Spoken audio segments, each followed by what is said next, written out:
ito po yung Ducati Manila. So, nandito tayo ngayon sa part ng Katipunan. Hello po, good pa kuya sa afternoon. Kamusta? Iba-iba palang version ng Ducati Desert X. Ito may crash guard. Kompleto na pre. Ang pinaka-challenging na part. Yan ang mahirap kapag marami ka mapagpipilian.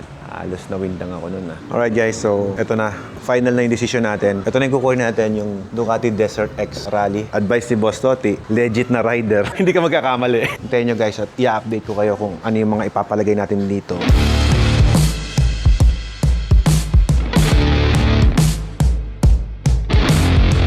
First time kong bumili ng motor na never ko pang release diretso from the casa. In-upgrade ng ganito. Sobrang happy ako dahil. Tingnan nyo naman. Gumaan siya, gumanda. Ito na yung itsura niya. Out from casa, out from the box. Sana mapapipiap natin. Sinabulan talaga to para makapag-ride ako bukas.